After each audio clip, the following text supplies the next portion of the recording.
खेत में ससुराल। थक गए हो यार श्वेता, तुम्हारी एक ही बात दिन रात सुनते सुनते।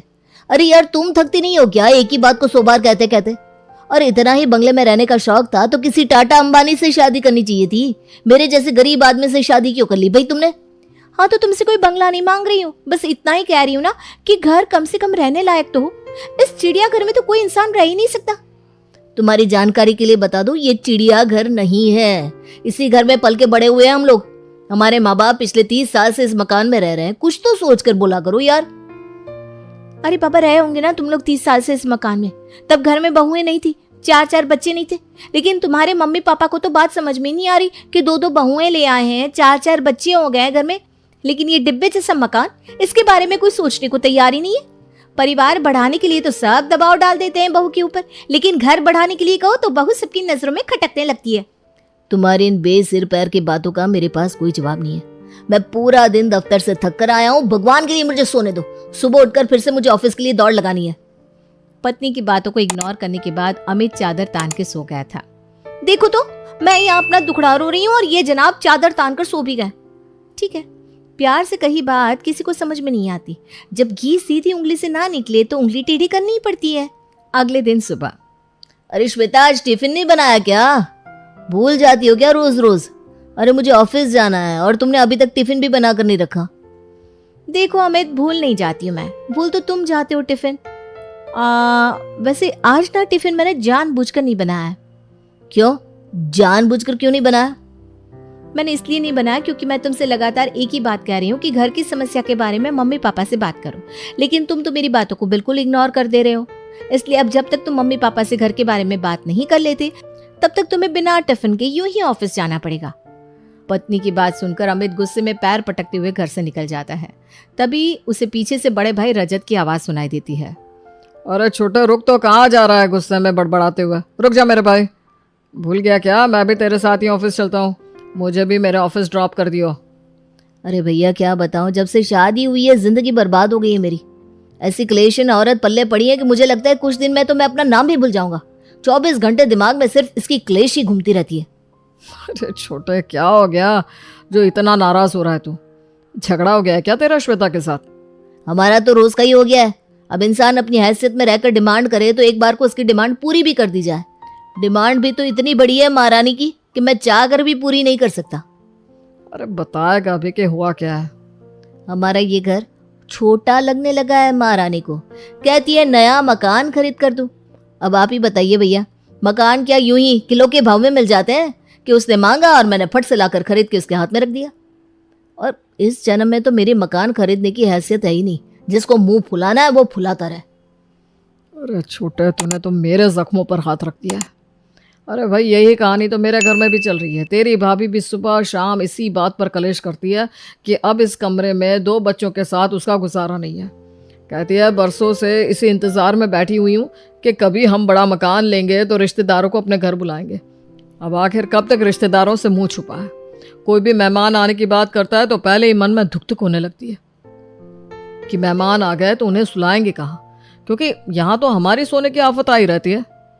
अगर देखा जाए छोटे, तो इन दोनों की बात गलत नहीं है। हमारा घर वाकई बहुत छोटा है, लेकिन करे तो क्या करे? अरे मकान खरीदना कोई बच्चों का खेल थोड़ी ना है। हम लोगों की इतनी तनख्वाह में घर चल जाए वही बहुत है।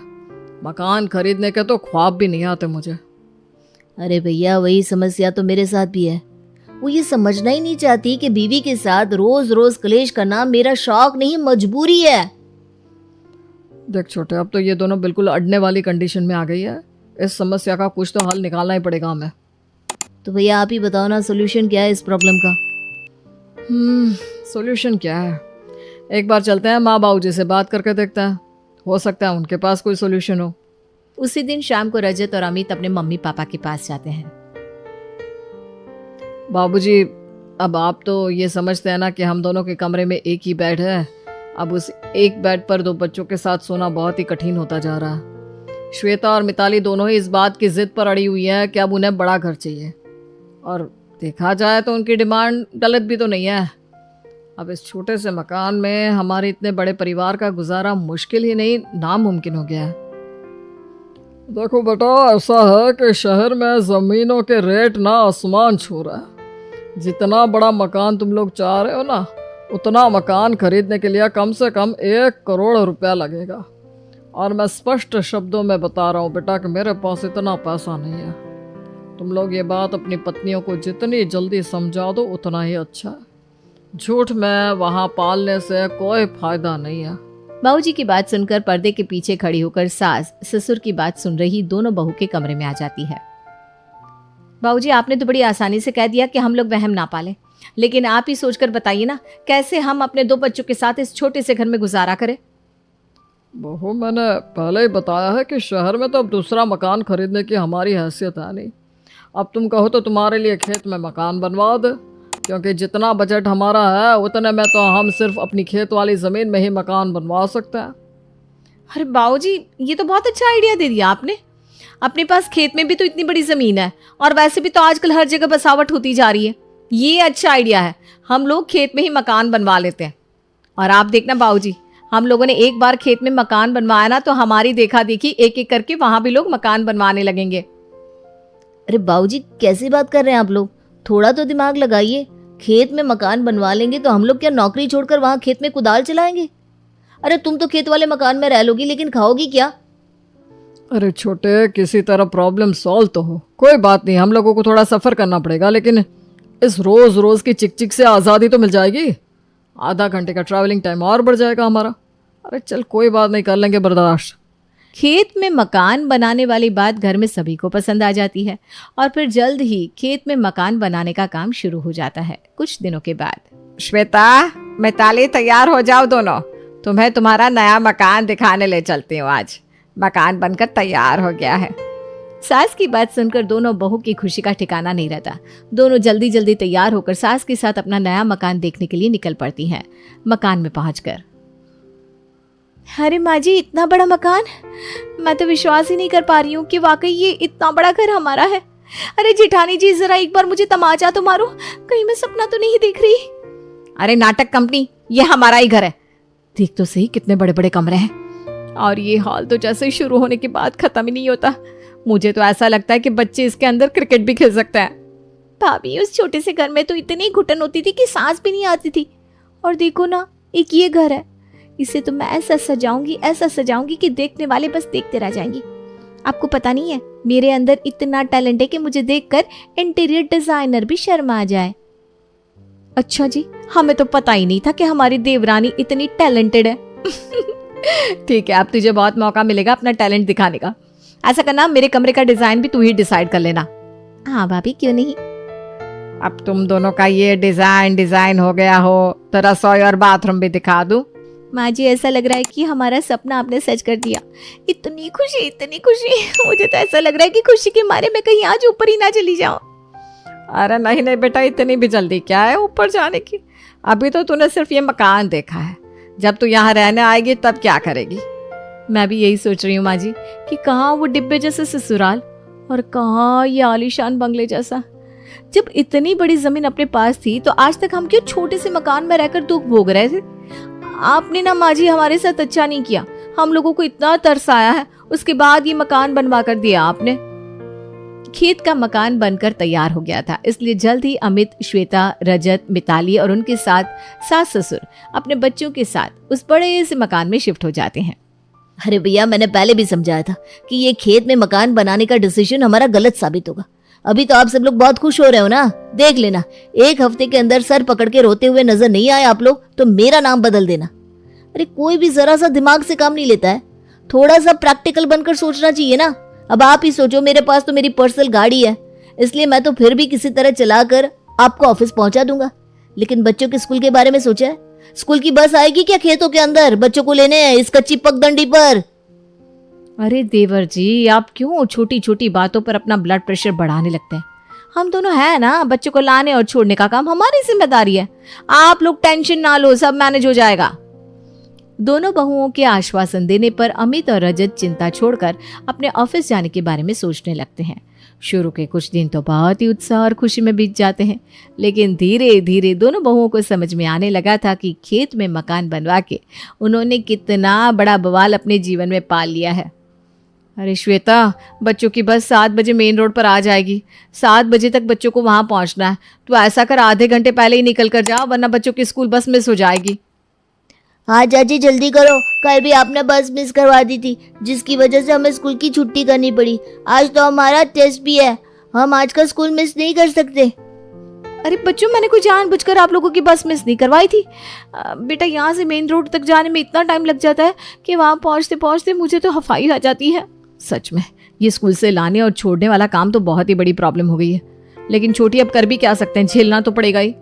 अगले दिन, अरे भाभी, ये इतनी गंदी बदबू कहाँ से आ रही है? हाँ छोटी, मैं भी यही सोच सोच के परेशान हूँ। सुबह से जब से उठी हूँ ना, ये इतनी गंदी बदबू कहीं से तो आ रही है।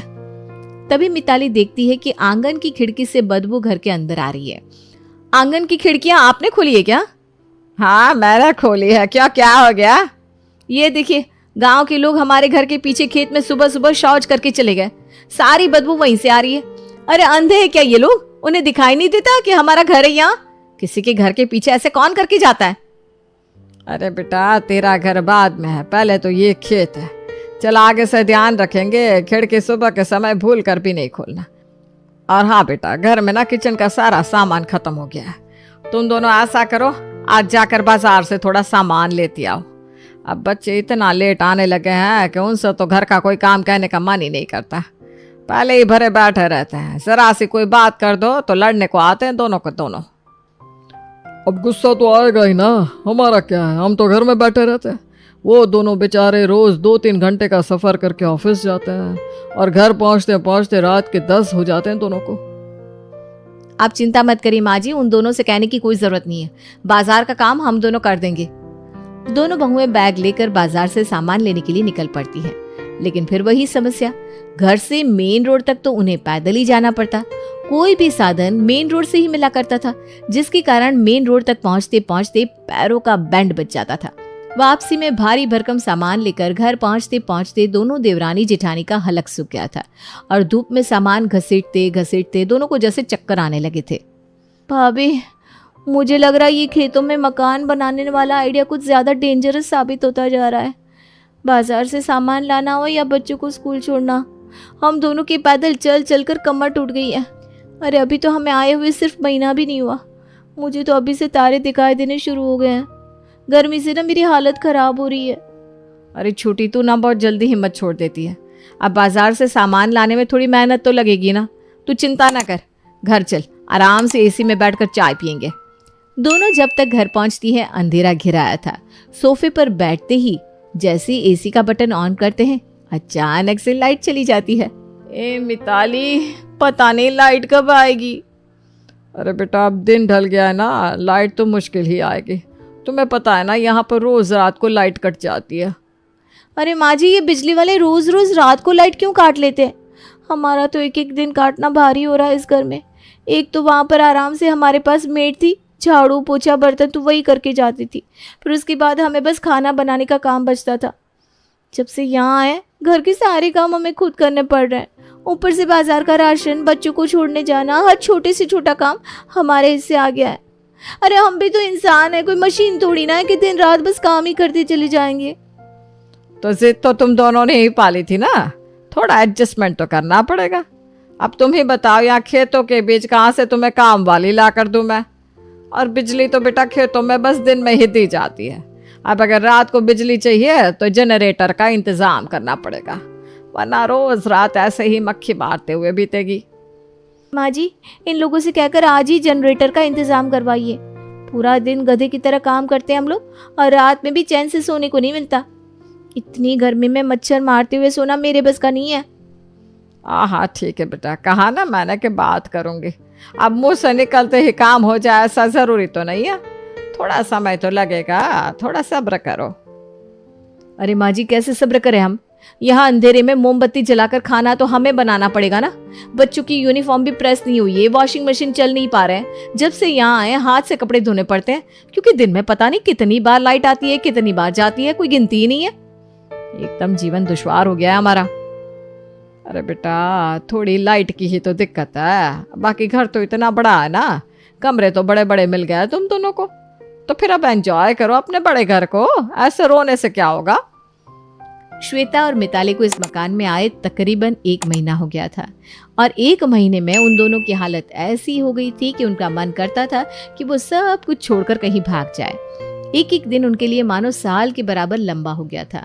घर के कभी ना खत्म होने वाले काम, ऊपर से पैदल चल चल के दोनों का भूत बन गया था।